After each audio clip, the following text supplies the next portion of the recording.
Now it looks like Malia is coming in first, so if you guys focus your attention right there in the center of the pool. She is a 12-year-old female that was born right here at SeaWorld Orlando. She has an awesome personality. She's very sweet. To me, she kind of reminds me of a little princess. And now next coming in is Nalani. Now I have to admit that Nalani is absolutely my favorite whale that we have here. She has so much energy. She's so sassy. She's so funny. And she has very cool markings on her in the way that we can identify her. She has 3 lines that go into that white eye patch. When she comes a little closer, I will point them out to you. Now, if you look right over here on the right-hand side of the pool, she should be jumping again. And this is Nalani. Whoa. She's 13 years old, and she as well was born right here at SeaWorld. Now, all the relationships that we have with the whales are very different. They all have very different personalities. Some of them have a lot of energy, like Nalani, and the next one coming in is Nalani's brother, Makayo. Oh, Katina, I'm sorry. There she is, Katina and Makayo.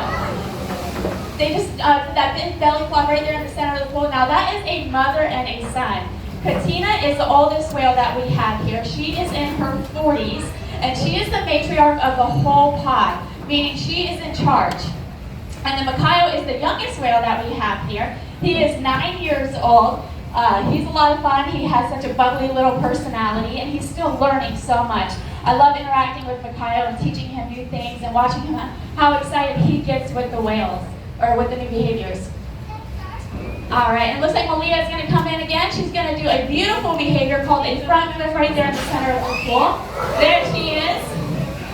Now, a lot of people ask us, how do we train these behaviors? That huge front flip, sometimes that can take a couple months, all the way up to a couple years to train. What we do is we start off with simple hand targets. So if we put our hand in the water and the whale comes over and touches their rostrum over to our hand, we're going to bring a lot of positive attention to that, because that's exactly what we want to see from them. We want them to follow our hands. That way we can move our hands to the right, they go to the right. If we move our hands to the left, they go to the left. Once they understand that concept, then we graduate over to the target pole, which is a long stick with a buoy at the end.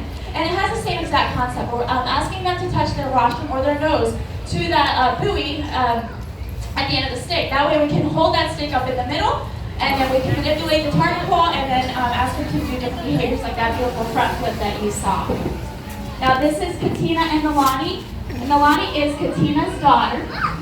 I'm sorry, this is Makayo. Makayo is Katina's son. Now one thing I love about Katina is she's such a good mom. She actually trains her kids just as much as we do.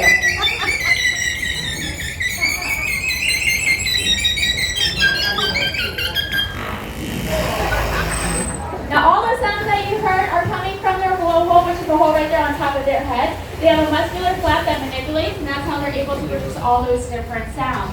None of those sounds come from their mouth. That's actually one of the ways that they communicate with each other, is by vocalizing.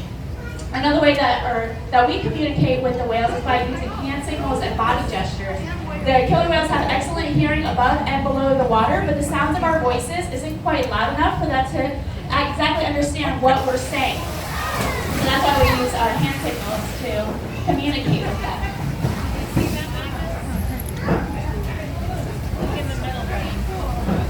Now, shows are just a small part of our day. A big part of our day is the husbandry sessions that we do with the whales. And what that basically means is that it's just the health care that we provide for them. All the whales are trained to give voluntary blood samples. So when the vets come in, what we'll do is we'll ask the whales to roll over, and then they present their tail flukes into our hands. And then the vets can come over and they can get a voluntary blood sample from those tail flukes. It involves a lot of relationship and trust when we train that behavior, because the whales are trusting us and we're trusting them not to move as the blood is being drawn. And then if you look at the back of the pool, you'll see a metal platform right there. That's another thing that we do with the whales, is we ask them to slide up onto that metal platform, and we get weights on our whales about once a week. It's very important for us to monitor their weight and their growth, especially for the younger killer whales. Right now, Katina, who is a full-grown adult female, she weighs almost 6,000 pounds. And here she is right here, posing for you guys. What? wave her little tongue at you. And do this one. Good. Now, adult males can grow up and weigh about 12,000 pounds, so about twice the size of Katina. Right now, our largest male weighs about 6,000 pounds, but he's still growing. He's only 13 years old. He has a lot of growing left to do. All right, she's going to be jumping right over here on the right-hand side again. Now, once an animal does something that we like and what we want to see more of, what we'll do is we'll blow our whistle. And a lot of people ask us, well, what does this whistle mean? It basically just tells them, great job, that's exactly what we were looking for. Once you get back to me, I'm going to throw you a big party. Now, one of the reinforcements that we give them is obviously fish, but that's not the only thing. A lot of the whales, they really enjoy back rubs and ice cubes, and even Jell-O. We make Jell-O for them that has no sugar or flavor, but a lot of the whales really like the texture of it, especially the younger whales. They like to play with it a lot. And even ice cubes they like to play. Just giving you a big, nice hello.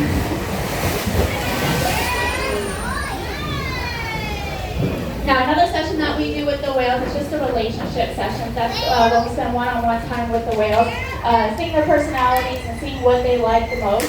All the whales are so different from one another, and they like different things. Leah's coming around talking to you guys. And that's Katina again. Now, Katina, like I mentioned earlier, she is the oldest whale that we have, but she is also the most energetic whale.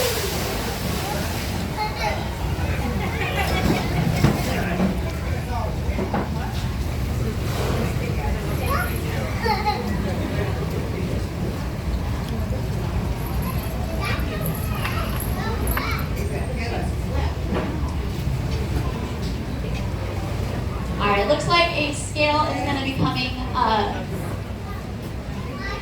Okay, so if you guys focus your attention to the back of the pool, I was talking about this scale earlier. One of the whales is going to demonstrate that for us. So what she's going to do, she's going to slide her whole body up onto that metal platform, and then on the back of the wall over there, there is a digital reading of it. So that's how we are able to find out how much they weigh. Now, Katina did that perfectly, so Kelly blew her whistle, telling her great job. So Katina's going to now make her way back over to Kelly, and Kelly's going to reinforce her in some type of way. Well, everyone, we hope you enjoyed dining with us today. I'm going to be walking around at the end of this presentation to answer any other questions that you guys have. We hope you have a great day here at SeaWorld. Goodbye, everybody.